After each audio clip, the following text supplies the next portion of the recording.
Kasus kematian SM, seorang warga negara Indonesia asal Madura yang meninggal dunia akibat dehidrasi di Gurun Jumum, Arab Saudi pada 27 Mei 2025 menyoroti kompleksitas tantangan sosial, ekonomi, dan logistik yang dihadapi oleh individu yang mencoba melaksanakan ibadah haji secara ilegal.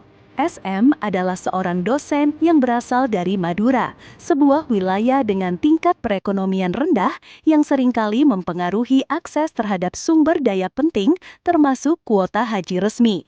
Dalam upaya untuk memenuhi niat religiusnya, SM menggunakan jalur ilegal dengan visa ziarah multiple entry yang tidak sesuai peruntukannya untuk ibadah haji. Motif utama SM dalam memilih jalur ilegal ini kemungkinan besar berkaitan dengan kesulitan mendapatkan kuota haji reguler, serta tekanan spiritual yang mendorongnya untuk segera menunaikan rukun Islam kelima meskipun risiko yang dihadapi sangat tinggi. Kronologi kejadian dimulai ketika SM dan 10 WNI lainnya terjaring razia oleh aparat keamanan Arab Saudi di Jeddah karena menggunakan visa non-haji untuk masuk ke Mekah. Sebagai konsekuensi, mereka dideportasi ke Jeddah. Namun, SM bersama dua rekannya, J dan S, tetap nekat kembali mencoba masuk ke wilayah suci tersebut secara ilegal melalui jasa taksi gelap. Perjalanan mereka berakhir tragis ketika sopir taksi gelap memutuskan untuk menurunkan mereka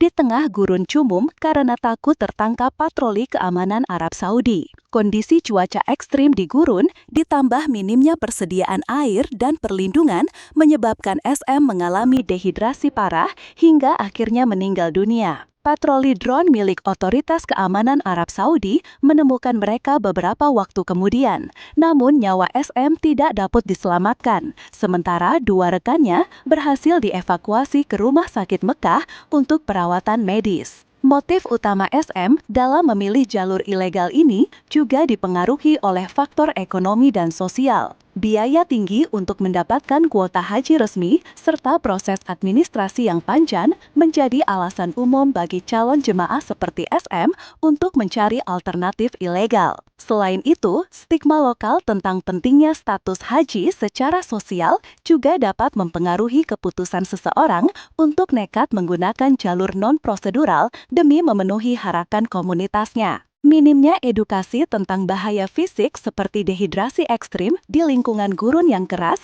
juga menjadi faktor signifikan dalam tragedi ini. Dalam kasus SM, penyebab pasti kematiannya adalah dehidrasi akut akibat terjebak di tengah suhu ekstrim tanpa akses terhadap air atau tempat berlindung. Ketersediaan logistik dasar seperti air dan makanan menjadi tantangan utama bagi pelaku perjalanan ilegal di wilayah gurun pasir. Area Jumum, tempat SM ditemukan, memiliki kondisi cuaca ekstrim dengan suhu tinggi yang dapat mencapai lebih dari 50 derajat Celcius pada musim panas. Risiko tambahan seperti badai pasir dan kurangnya fasilitas darurat semakin meningkatkan bahaya bagi pejalan kaki tanpa panduan profesional. Faktor-faktor ini menjelaskan mengapa peluang bertahan hidup bagi individu tanpa persiapan sangat rendah di area tersebut. Penyelidikan awal oleh otoritas Arab Saudi menunjukkan bahwa SM dan dua rekannya ditinggalkan oleh sopir taksi gelap di tengah gurun karena ketakutan akan tertangkap patroli keamanan.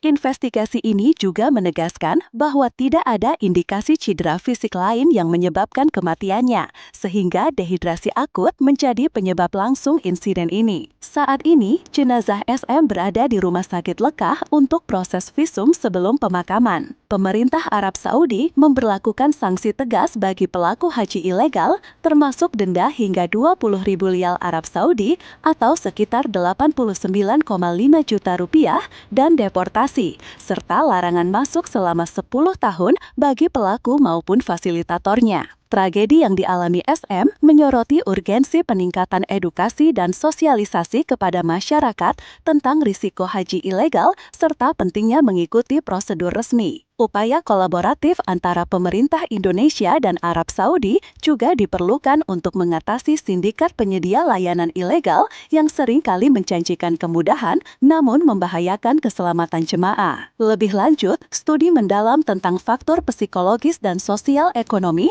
yang mendorong individu seperti SM untuk mengambil risiko besar juga dapat memberikan wawasan penting dalam merancang kebijakan yang lebih inklusif dan efektif.